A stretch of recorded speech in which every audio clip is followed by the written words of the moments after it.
Ladies and gentlemen, boys and girls, welcome to the Everything is Bad New Fangled Motion Picture Show. Welcome back, ladies and gentlemen, to another episode of the Everything is Bad New Fangled Motion Picture Show. I'm your host, Niall. And I'm Nolan. And today we are going to be discussing the latest and final, film in one of the greatest of film sagas in history. You all right over there? Yeah. Still got hiccups from breakfast? Yeah. Alright. Anyway, we're going to be reviewing Indiana Jones and the Dial of Destiny. So we're going to be doing a spoiler-free review. And there's some spoilers to be wary of.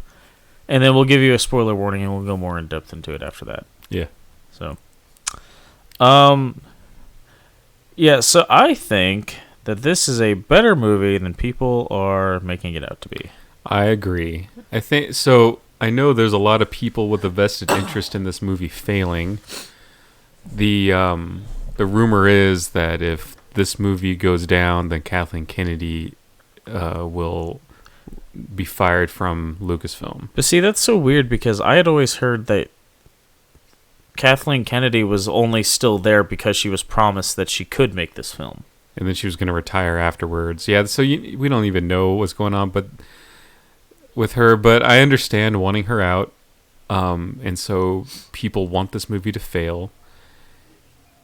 And I think there's just a lot of determination for it to fail. So people either are giving it unfairly bad reviews, or they're just prejudices against the movie or coloring their opinions. But overall, I think it's actually a pretty good movie. Definitely much better than Kingdom of the Crystal Skull. Yeah. So, to me, I would rate this as the third best Indiana Jones movie. I liked it better than Temple of Doom.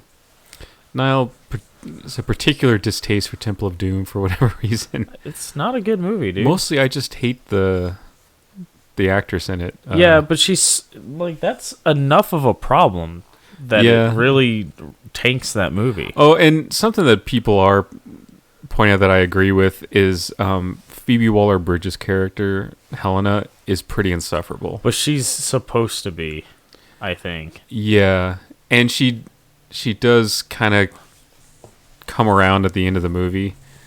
And spoiler. Somewhat redeem. Well, you kind of expect that. Yeah.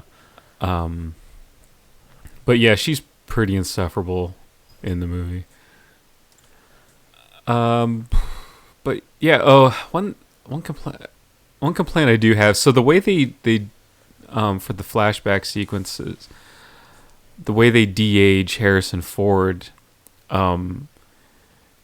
is they had an AI scan through all this archival footage of him and match, images up to be, to the lighting and everything. And it looks really, like any one frame looks really good. But when you have multiple frames and you have movement, the lighting is off. It has this look like when you're underwater and you get that rippling light. Yeah. It kind of looks like that. And it was really disconcerting to me. Like you say, if you pause it, any one frame looks great. But then once you get like movement, it just doesn't quite look right. Yeah. I think they would have been better off going like the routes that they had gone before with like the Marvel movies. There were some scenes that worked better than others. Yeah. Yeah, I guess so. When he got on the train, it was not as bad as it was at the very beginning. Right. Yeah. But there was like there's more lighting at that point than there was at first. So that might have helped. Yeah, it might have been the problem with like very specific, like one directional, like dark lighting. Yeah. So that maybe they just had a hard time doing with that, but I just think they could have cleaned that up a little better. Yeah. So, but this movie has all the good hallmarks of a Indiana Jones movie that you like to see. Like one of the things that I felt like Temple of Doom wasn't great with is it didn't feel like a globe-trotting adventure like the other movies. Well, because it's located in one's. Well, there's two locales. I mean, yeah, the actual events of the movie being told, because in Indiana Jones, in that movie, we come in at the end of a previous adventure. Yeah. So, like, the adventure that is being told of Temple of Doom is all in one place.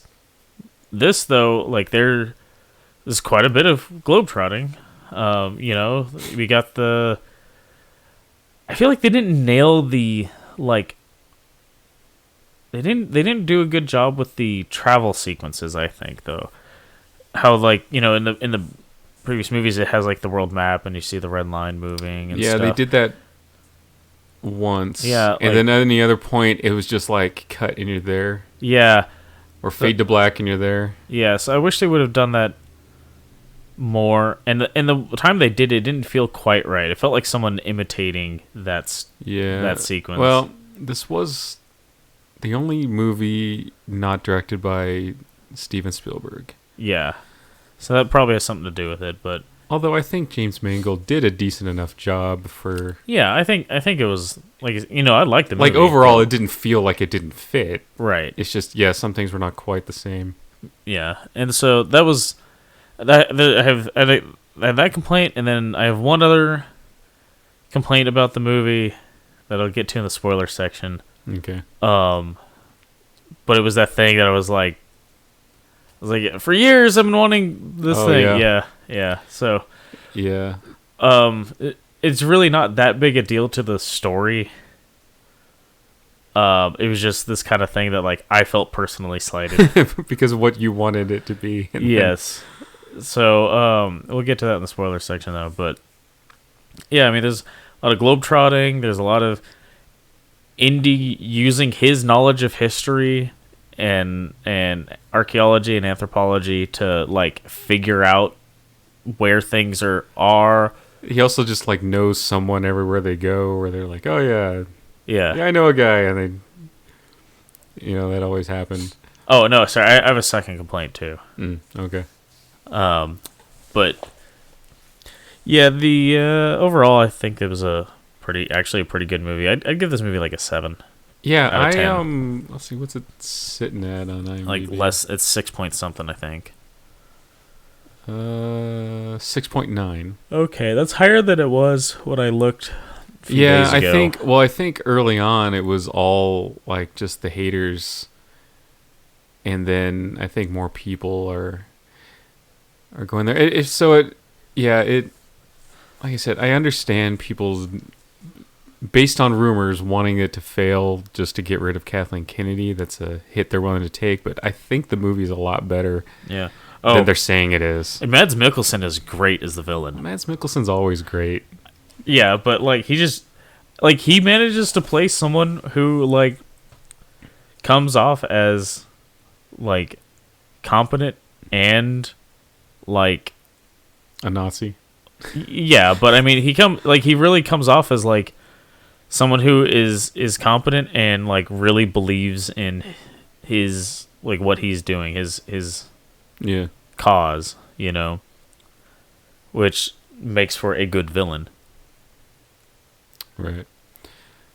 So, yeah, I mean, I say if you're an Indiana Jones fan, check it out. Give it a shot. I mean, maybe you won't, but What else are you going to see? There's nothing else in theater until... I think Spider-Man's still in theater. Hey, you should have already seen Spider-Man. There's nothing else new. There's nothing else new and coming out in theater until Oppenheimer and Barbie come out, right? Yeah, that's 2 weeks. Yeah, at time of recording. So yeah, we actually saw this movie a week ago, and just life happens. I haven't had a chance to record, so we've been sitting on this for a week without recording. That's not really like us, but anyway, yeah, and I think I would have liked to see more Sala in the movie. Yeah, that was the other complaint I had, is I wanted to see more John Rhys Davies. Yeah. Anyway, but other than that, I think it's actually a pretty decent movie. Yeah. I liked it. I was expecting also to, just based on what everyone was saying, like, oh, this is going to be a terrible Indiana Jones movie, and I sat down and enjoyed the movie all the way through. Everyone was talking about how woke this movie is, and I'm like, I don't see it. I don't see it. I mean, is nothing. yeah, like Phoebe Waller-Bridge is like this strong, independent woman, but she doesn't make it a point of being a woman. She makes it a point of being younger. Like, yeah, it's an age thing, not a gender thing. Like, she's not like I'm great despite my gender. She's like, I'm great despite my age. yeah, Is the whole thing. She's just, and that, and like, you're an old man. yeah, What do you know, sort of thing. right. So, But Indy still has this much to teach her. yep. So, Spoiler part then. yeah, that's the spoiler warning. The Spear of Destiny. I wanted the last Indiana Jones movie to be Indiana Jones and the Spear of Destiny. Spear of Longinus. Yeah. It has multiple names. The spear that pierced Christ on the cross. Mm-hmm. Like, because in my mind, I was like, all right, so we've had 4 Indiana Jones movies.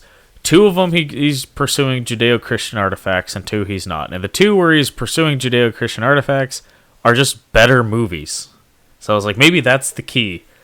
Let's have him pursue another Judeo-Christian artifact this time, and see if that's the key, right? And for years I've been saying I want the next Indiana Jones movie to be the Spear of Destiny as the MacGuffin. And this movie starts out with Indy at the end of World War II, like after Hitler's dead, but I don't know if it's after the Nazis officially surrendered. Yeah, I don't think it is. I don't think they surrendered yet. And so him and that little dude, Toby Jones is the actor. Yeah, you might know him from Captain America. He was Red Skull's like assistant guy. Yeah, his like chief scientist guy. Yeah, his character's name is Basil Shaw. Yeah, so it's the 2 of them are trying to get the Spear of Destiny out of the hands of these Nazis, who are like taking all their stolen artifacts and artwork and stuff and fleeing. I think they said they were in Poland, right? Yeah. And they're fleeing on a train, and so so him and Basil are trying to get the Spear of Destiny off, and when they find it, Indy realizes it's a fake. But then while they're because it's made out of a metal that they wouldn't have been able to use.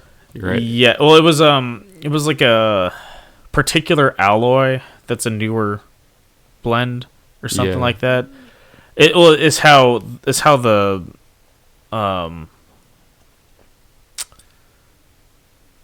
the Nazis expert. Well, Mads Mikkelsen. Wasn't he the expert? Yeah. Yeah, he the way he was able to figure it out was like it was a different alloy or something. Indy picks it up and is just like, it's a fake. We don't get Indy's like reasoning for it, but presumably it's a similar assessment. Yeah. And then like the engraving was like too fresh and new or something like that. Yeah. So it was obviously fake. Yeah, and so but while there's they're a red herring McGuffin. I mean, but we knew that wasn't going to be the McGuffin. Well, no, but like even the McGuffin at the beginning there wasn't the real. Yeah, and so instead though, like they just while they're on the train, it's discovered that Mads Mikkelsen's character has the Dial of Destiny, which is Archimedes. I forget what it's called. Oh man, I forget the real word for it. But in reality, what it does is it's a very fancy sextant. Yeah, it helps compute ship routes, like based on stars. You can compute like travel routes in the ocean. Antikythera. Yeah, and that's what it does in reality. In this movie, it's a time machine. Yeah, so I mean, it was something that was discovered about 100 years ago, a little more than 120 years ago now, in a Roman shipwreck, and it like for years people were like, "Oh, what does it do? It's so advanced because it has all these like gears and mechanisms and stuff in it, presumably made out of brass, I would guess." Yeah. So anyway, yeah, and what it does within the scope of this movie is it detects positions of temporal rifts, so you could travel through time through these rifts, and so using this you could find the positions of where they would appear, and then yeah. But the whole thing turns out the whole thing was just all these rifts point back to this point in time. That's the siege of Syracuse, which is if you've taken like world history class in high school or something, you might know is the siege that had all these like mechanisms that Archimedes came up with. There's like using concave lenses to focus sunlight to start fires on the Roman ships. These like cranes to like lift the ships out of the water and then like drop them back into the water so they break, stuff like that. This was like this is the siege where that stuff supposedly got implemented. And it's one of those things that's like, you know, you learn about and like, oh, exactly how these things happened is lost to time. We just have all the like the accounts of the Romans saying that these things were done to them. Right, and it's all stuff that's possible. The question is, how was it possible then? Yeah, like it's like the math. If you know the math, you could probably figure it out. But like, how do you polish a mirror to that particular point where you can do it like then, like you can now? Yeah, but could you then? But anyway, that's beside the point. So yeah, the whole point was that to get someone in the future to come back to this point in time and help drive off the Romans, basically. Right. Which was unnecessary ultimately, but it looked pretty rough for Archimedes there. Yeah. Yeah, and so, but nobody knows that every rift goes back to that point. They all think that for whatever reason, it doesn't really explain like why they believe this, but they all believe that like, oh, if we go on a rift here, we'll go back to this time, and a rift here, we'll go back to this time. And so Mads Mikkelsen's character, Dr. Voller, who was paper-clipped, he's essentially like this movie world's version of Werner von Braun, because he gets taken through Operation Paperclip to America, and he led the space race, and you know the movie is set in 1969. We've landed on the moon. Yeah, it starts off like after the time jump from the World War II sequence. It starts off on the day we land on the moon, or the day they come back from the moon. The day they come back, so there's a parade and everything, and so yeah, his character was, you know, the parallel to von Braun, and now he's using the government to help him track down the Dial of Destiny, which he wants to use to go back in time, kill Hitler, because he's like, Hitler is the reason that the Germans lost, and take his place and lead like a successful Nazi Germany. Yeah. Is what his plan ultimately is, but then they go back to the Siege of Syracuse where they're killed. And then, so this is another movie I'd have to sit down and really think about if this is exactly the case, but people are pointing out this is another one like Raiders of the Lost Ark where Indy's involvement wouldn't really change anything, because without him, the Nazis still probably would have gotten the dial. They would have gone back to Siege of Syracuse and been killed, and then nothing would have changed. Yeah, well, I wonder. I mean, it kind of makes sense. The Siege of Syracuse went on for months. Right. So I could understand if he were to, like, come up with this plan during that time. Yeah, because it's looking pretty bad for them there. But, anyway, I'm pretty sure the Romans actually captured Syracuse. Yeah. Ultimately. Anyway, were there any other complaints you had? Or did we cover those? Let's see. Wanted more Sala. Yeah, we wanted more Sala. I would have preferred... I felt personally attacked with the artifact at the beginning being the Spear of Destiny, and being a fake. Yeah.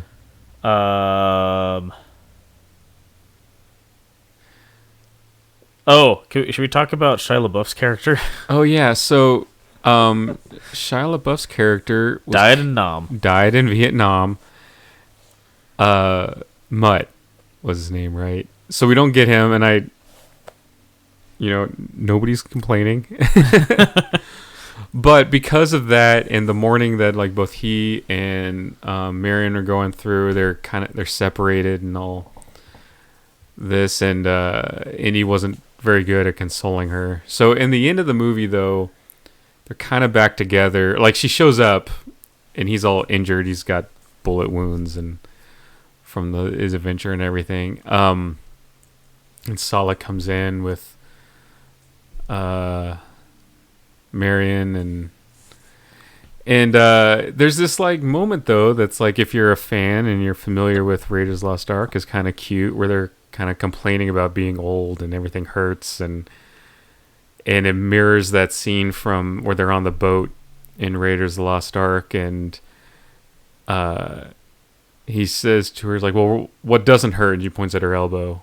Yeah. And then this, and then her shoulder, and this, and it's mirrors that scene. And we were watching it. So our folks are looking like, she doesn't. They're like, I think they made her look older, right? Like, and I'm like, I don't know. I looked up like her picture at the premiere of the film. Like, yeah, I think they did make her look older for the. Yeah. She does not look that bad. She does not look that bad. Okay. No, like she was all kind of puffy looking, and her skin had like a lot of splotches and stuff, and she didn't look like that at the premiere of the movie. Maybe she was all dolled up for the premiere. Yeah, but it was better than that. I don't know. I wonder if it was like, maybe they just felt like when you put the two of them together, it was like, she just looks too young for him. Yeah. So I was really hoping that when Indy was like, I know a guy with a boat, I was hoping it was going to be that smuggler. Yeah. From Raiders. Yeah. I was like, that would have been a cool callback. That guy was Kingsley Shacklebolt. Oh, really? Yeah. That actor? Yeah. But that would have been a cool callback, right? Mm-hmm. If see, there she is at the premiere. Oh yeah, no, she doesn't look that bad. But yeah, I was like, oh man, that would have been so cool. Yeah, I was expecting that, but it was Antonio Banderas, which wasn't a bad thing. But like, yeah, I was expecting But then that guy's a smuggler, but they needed a diver. Yeah. So that's why it was a different, Yeah, they needed someone who could dive down. But I mean, what would have been cool is if, like, because after World War II, there'd be a lot of shipwrecks to go and loot, and like, yeah, that's super illegal. For like, most countries do not let you salvage their sunken warships. No, not without any sort of permission. That could have been something to come, because the steel from those ships that sunk before the atomic bombs before the Trinity test. Mm-hmm. They used the metal in those for like radiation detection equipment, because they were shielded from like basically all the steel that we had like on the surface at the time all absorbed a little bit of radiation from those blasts. Mm-hmm. And then the follow up, and then all the testing that came after that as well. Even if they weren't anywhere near it, they all absorbed a little bit of radiation. But all the ships that were down at the bottom of the ocean from before the first atomic bomb test, the steel is valuable to people because they use it for radiation detection equipment. So that could have been something. It could have been like, doing this like illegal operation where he's like salvaging like, ships in that sank the Mediterranean or something. Yeah, that would have been cool. Not that Antonio Banderas is bad. I just think this would have been another opportunity to have another callback to someone Indy knows. Right. But so Sala, it brings up in this that during the war, Indy helped Sala and his family get out of Egypt to America. Where he's a cab driver. He's a cab driver now. Because what do you do as an Egyptian man in New York City in the 60s? Right, that's how you work. But they had him at the end when everyone decided to like give Indy and Marion some time alone. Like let's all go get some ice cream, and he's all out and he's singing that song.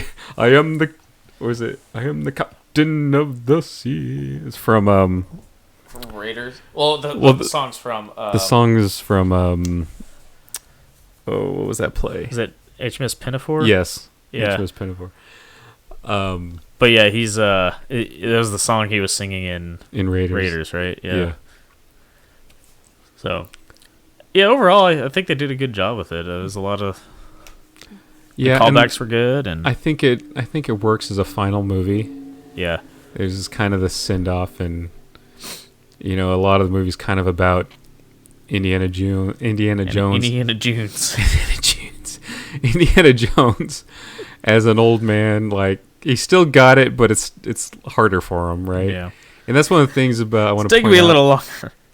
Yeah, one of the things I want to point out about the Helena character, she's always like, yeah, I'm young and I got this and I'm better than you. But then he always comes along and is able to show that he still got it, and even less effort than she has to exhibit to get the same results, Yeah. So from what I understand, they reshot basically the entirety of this movie and re-edited stuff. Yeah, I think I heard the original cut was really mean-spirited towards Indy as his age and making fun of his age and everything, and and the movie was more Helena's movie, which people say it still is. I'm like, I don't see that. We're definitely focused on Indy all the time. We never see her by herself doing anything. Right. It's always her and Indy. Yeah. And you see Indy by himself doing stuff. Yeah. So, no, it's not her movie. Yeah. I don't... it's just more people just hating on the movie because they just don't want to like it, I think. Yeah. But yeah, go see it. So I was wrong. There is another movie coming out before Oppenheimer. That's Mission Impossible. Oh, Dead yeah. Reckoning, Part 1. That's too much title. It's a long title. If they have to word wrap your title on the coming soon list on the IMDb app, it's too long. But then after that, we're seeing Oppenheimer, and I am super stoked for that. And what we got after that? Haunted Mansion. Oh, Winona Ryder's in that. Winona. Let's see. Speaking of Winona Ryder, have you seen the photos and clips from the set of Beetlejuice 2? No, I just kind of don't care. Oh. Beetlejuice. I never really got into Beetlejuice. And I seen the movie, but I just kind of about it, and I didn't care for the cartoon either. See, I watched both. I like the movie, and I used to watch the cartoon when I was a kid. I think it was just before my time. I don't know. Are we seeing Gran Turismo? I don't know. It's I like a number of the actors in it. It's probably a pretty good underdog sports movie, which I like those too, but I don't know. I'm a little bit more interested in The Last Voyage of the Demeter. Yeah. I just wish they didn't show Dracula so much in the trailer. I mean, I get it. I kind of get it because, you need to tell people this is a Dracula movie. Yeah. I understand that. I think it would have been cool, though, if... I don't know how you would have done it without... Because, you could have done it by, talking about how, that we're transporting this cargo from Wallachia to London, but then... the average person's probably not going to know the significance of that. Yeah, well, it says in the beginning, we're transporting this cargo from Romania to London. And then there's a line in the trailer, too, where they're and the locals called him Dracula. Yeah. Or something. That's in there. I just don't think they need to show Yeah. Dracula. And it concerns me that they show him a lot in the movie too. If he's shown so much in the trailer, I think it would have been it'd probably be better if they just kind of kept it this mysterious, shadowy figure on aboard the ship. I would have treated the movie like Alien, where you don't really get a good look at the creature for a very significant part of the movie. Mm. Anyway, Equalizer 3. Yeah, we're gonna see that. It's in September. I haven't seen any trailers for that yet, though. I think I saw a teaser. But I don't think it was in the theater. I think it was like on Instagram or something. Expendables. I really wish they'd stop putting 4 in the middle of title. Like, did they learn nothing from Force Stick? It only works if the font you use has the 4 that like meets at the top. Yeah. I think it would be really great if like someone picked a 4 that didn't meet at the top and it's like you're just like looking at it like, wait a minute.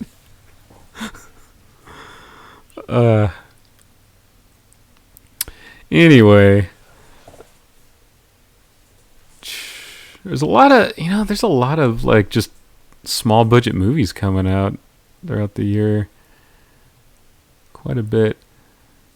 Kraven the Hunter. Not sure about that. Movie. Yeah, I'm not so sure about that. Like, I know that they're always gonna, like, for these movies that Sony's doing for all the Spider-Man villains, they're always gonna have to, like, make this villainous character a protagonist. And so they gotta be somewhat likable, so they're, like, kind of making Kraven this, like, heroic figure, from judging by the trailer. Yeah, well, he's like, my father was evil, and I'm gonna not be like him. Yeah. Except, like, every time he shows up in Spider-Man, it's because, like, I want to kill this Spider-Man and mount his carcass on my wall. You know, I want a Spider-Man rug in front of my fireplace. Like, yeah.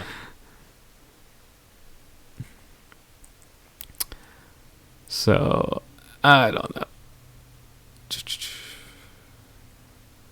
So yeah, then Dune Part 2. So unless we want to see like some of these low budget movies later on in the year, it's going to be kind of thin going forward, I think. But then, like, are we seeing that Hunger Games prequel? I don't know. It looks better than the It does look better than the Hunger Games movies. I didn't really care much for any of the Hunger Games movies. I thought the premises was like, no one's gonna set up this society. No one's gonna be like, all right, let's divide America into all these districts, and you only mine coal, and you only harvest wood in your entire district, which is like a fifth of the country. Like, you can't run. It doesn't. You can't run an economy on that. Logistics of it don't make sense. And yeah, it just like, how do you even get to? It's like, so you gotta like really like suspend your disbelief all those to like YA dystopian novels are like that. Though. They don't make any sense. Yeah, there was a YouTube channel I had watched several episodes of, and I don't know all they did, but a lot of his videos were just like, let's take this YA dystopia world and break it down to see how plausible it is. And it's just like, just all of them just like, no, this could not function at all. Anyway, Napoleon. So it's looking like, yeah, it's like when you get closer towards the end of the year, it's gonna like start be a lot more stuff. I'm excited for that Napoleon movie with Joaquin Phoenix. Yeah. God, Ridley Scott's like, how old is he now? I don't know if he's going to be able to get to like all the movies that he has planned. November 1937. How old does that make him?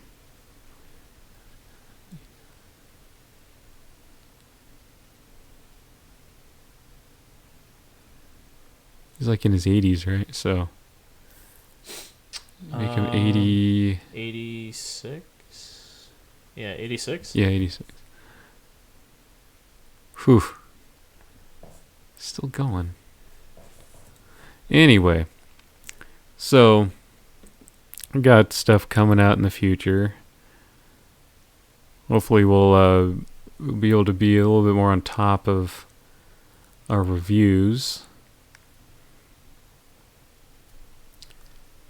But we'll see. Anyway, so I guess that's all we got. Yep. So if any of that sounds of interest to you, come back and check out those reviews. Also go check out our other reviews. What was our last review, Nolan? Asteroid City. Asteroid City. Oh, so I saw a thing. That train, I was wrong on the scale. Mm. It's big. Yeah. It's like 1.5 feet tall. Okay.